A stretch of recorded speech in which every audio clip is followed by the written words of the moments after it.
Hi guys, welcome back to the channel. I'm Office Bloke Daz. I'm Gaynor. Office Bloke Aidan. Here we are, all three of us, in our new area now. Yeah. It's going to be changing. We're going through a little bit of a decoration change in the studio, so Nice. we'll all be working from the same area going forward. Yeah. So keep an eye out for that. Keep an eye out for changes. And if Patreon's your thing, check out the link in the description below as well. There's loads of stuff on there. We're watching Modern Family at the moment. We're up to season 5. We just finished, haven't we? Yeah. The wedding. Yeah, now we're on season 6 next. Yeah. So if you're into that watch-alongs, get involved and get on it in the link below. So that's what it starts at $3 a month. Yep. Helps support the channel as well. Canada and the United States, bizarre border. I thought Canada soon will be he's going to be the 51st US state. I doubt it. I don't think so. I know Trump was talking it up again the other day, wasn't he? We were watching it the other day, and he was Trump was saying just the way he goes on about it, as if like it's a done thing. Yeah. It's funny, it makes me laugh. He's like, well, it's going to be our 51st state. Is it actually going to be like just one state, like that big of a state? I think it's going to be sort of like divided up. Well, Well, I don't think it's going to happen. But that's what he wants. Yeah. But it's I think it's going to be one of them where it's they'll have different provinces still, and like different maybe break them up into different states. And it would be just another part of the USA. Yeah, that's what he was saying. Well, I can't really understand where the US, where this border is bizarre, other than maybe like towards the like Washington area where it goes down a little bit. Yeah. But you've also or like got Alaska to same with what's it as well, Canada. isn't it? Like Wisconsin and around that area. Well, like as Michigan have that bit. Yeah. Yeah. Let's get into it. Find out what it is. Canada and the United States share the longest, straightest, possibly boringest border in the world, but look closer and there's plenty of bizarreness to be found. While these sister nations get along fairly well, they both want to make it really clear whose side of the continent is whose, and they've done this by carving a 20-foot wide space along the border, all 5,500 miles of it. With the exception of the rare New England town that predates national borders or the odd airport that needed expanding, this space is the no-touching zone between the countries, and they're super serious about keeping it clear. It matters not if the no-touching zone runs through hundreds of miles of virtually uninhabited Alaskan Yukon wilderness, those border trees will not stand. Which might make you think this must be the longest, straightest, deforested place in the world, but it isn't. Deforested, yes, but straight, not at all. Sure, it looks straight on a map, and the treaties establishing the line say it's straight, but in the real world, the official border is 900 lines that zigzag from the horizontal by as much as several hundred feet. How did this happen? Well, imagine you're back in North America in the 1800s. The 49th parallel, one of those horizontal lines you see on the globe, has just been set as the national boundary, and it's your job to make it real. You are handed a compass and a ball of string and told to carefully mark off the next 2/3 of a continent. Don't mind that uncharted wilderness in your way, just keep the line straight. Yeah, good luck with that. The men who surveyed the land did the best they could and built over 900 monuments. They're in about as straight a line as you could expect a pre-GPS civilization to make, but it's not the kind of... I didn't know this existed. No, I didn't. This is brand new to me. I know, right? Yeah.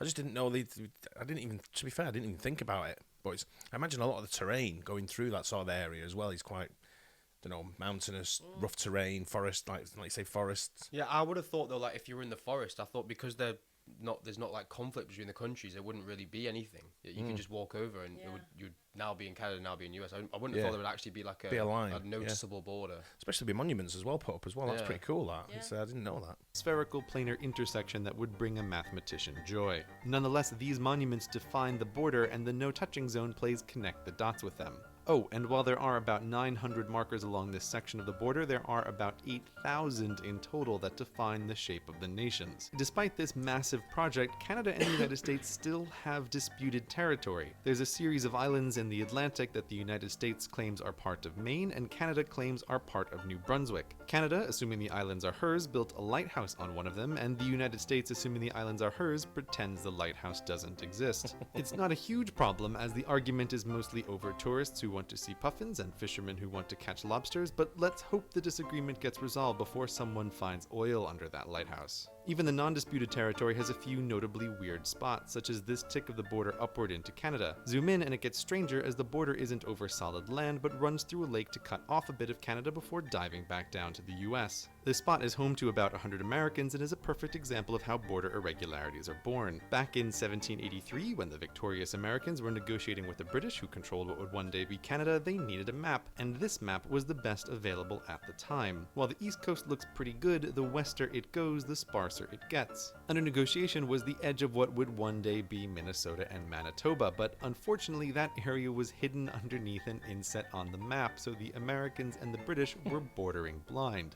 Seriously.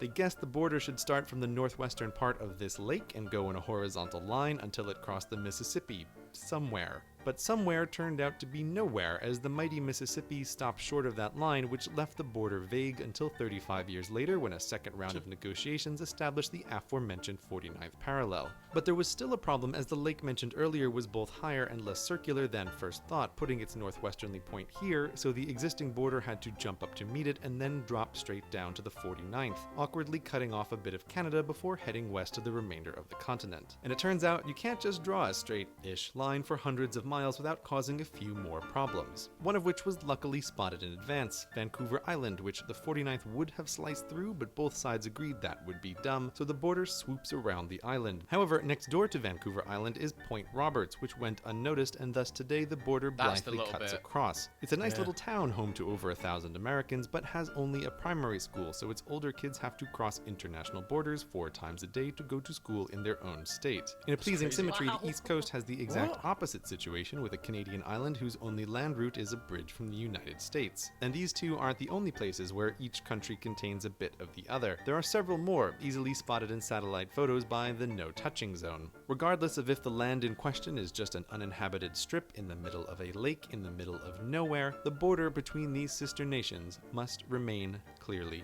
marked.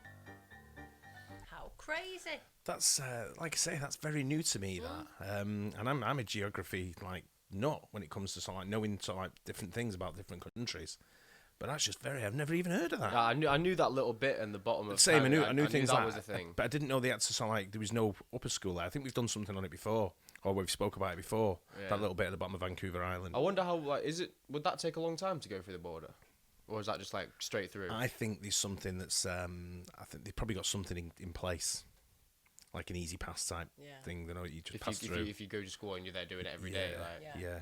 Because we've got ways to get into the EU here, but for Or you Ireland, just there's no border in Ireland, is there? If you live in Northern Ireland, which is in Britain, and then you go to Ireland, which is in the EU, there's no border. No. You don't have to cross the border.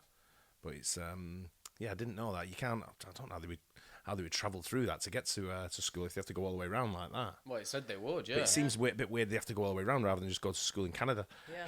It's not high school in Canada, but again, it's probably different. Then you're going to school in Canada. Yeah. It's a different sort of education system, a whole different thing, isn't it? That's a weird one, that. Yeah. So we'll have to find some on that because I need to know a bit more on that, I think. That was pretty good the way that was put together though, as well. That no touching zone, though, was brand new. Yeah. How did I not know that? And I did not know there was a massive line of cut down trees. That's what I'm saying, the no touching zone, yeah. Yeah. It's Surely the That's what you trees mean. grow back though. depends how they've done it. It depends on what, and it looks pretty wide. That trees would grow back. Well, it depends how you deforest it. Yeah, I guess so. It's that's the whole idea of it, isn't it? Well, enjoyed that though. Mad. Great information. Yeah, I hope you guys enjoyed it as well. Don't forget to like and subscribe. See you in the next one. Cheers. Cheers.